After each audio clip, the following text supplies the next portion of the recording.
Tara, rides tayo papunta Padre Pio mga yugs. Isang mapagpalang araw sa inyo mga yugs. May rides nga kami ng aking papa papuntang Padre Pio. At take note, hindi muna tayo magmumotor. Gamit muna natin ay bike para may exercise din ng ating katawan. At ang meet up place nga namin ay sa Santa Maria, Bulacan. At nagpe-prepare na nga ako dyan para makaalis na nga. Alas 5 nga ng madaling araw na umalis ako sa bahay namin sa Bayugo, May Kawayan.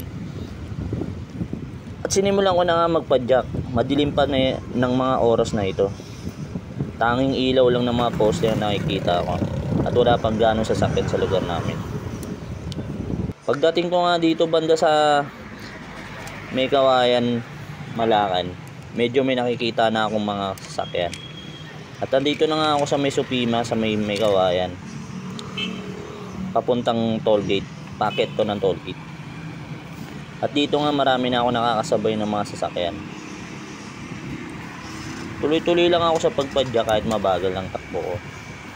Makarating lang ako sa paroroonan. Di rin naman ako nagmamadali kasi maaga pa nga naman. Pagdating ko nga dito sa packet ng May Kawayan toll gate, medyo nakakaramdam na ako ng pagod. Kasi paon to eh.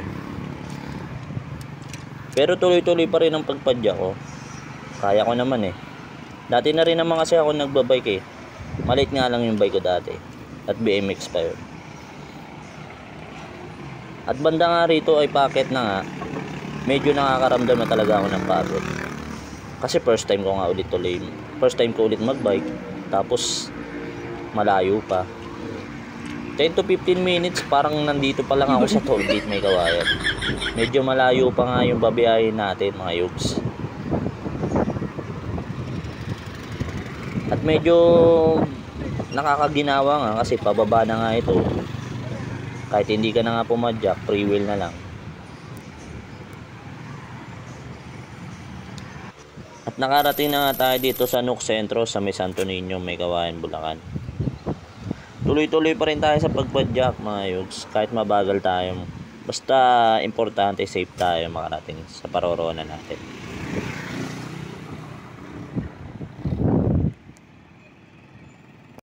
At ilang saglit nga mga yugs, nakarating na nga tayo dito sa Mother of Mercy. Dito yan sa may Loma de Gato.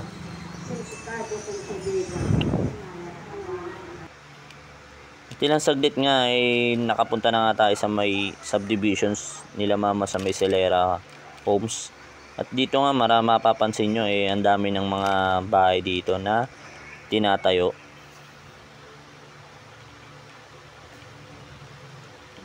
Dito kasi nakakuha ng bahay ang mga magulang ko. Dito sa loob yan ng Celera Homes sa may Santa Maria, Bulacan.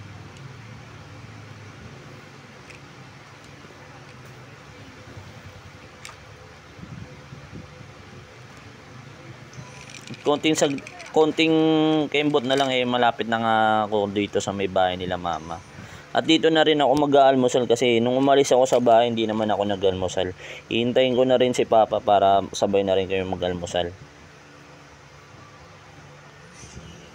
Siyempre kailangan natin kumain bago tayo pumadyak para may lakas tayo.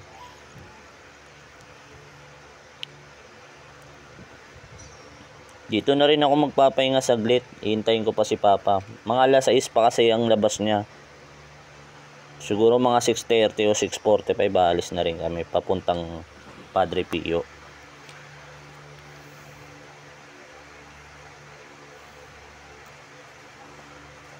Ilang sandali nga eh nandito na nga ako sa loob ng bahay nila mama. At dito na nga ako magpapahinga. At tapo nga po ako, medyo napagod ako kahit napakalapit pa lang ng binayahe ko. Paano pa kaya pagpunta namin sa Padre Pio. At ito na nga, kakain muna kami mga yugs para may lakas nga kami mamaya sa pagpadyak.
Paalis na nga kami mga yugs.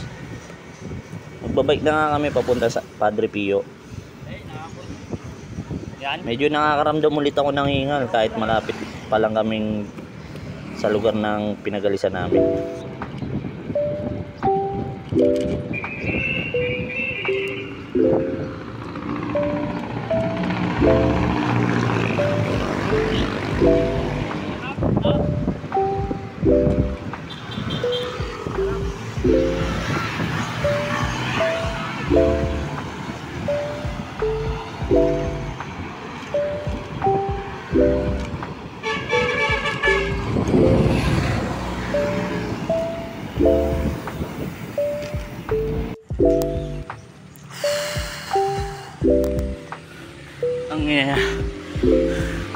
Araw ngayon ko na magbike Grabe.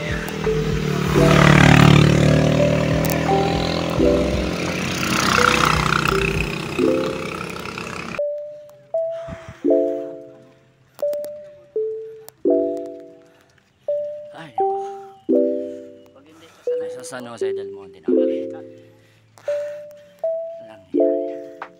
Masubo ako sa bike.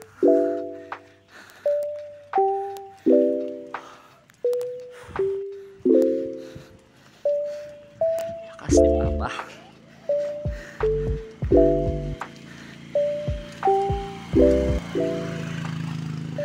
Ayun o, dahil ganyan no?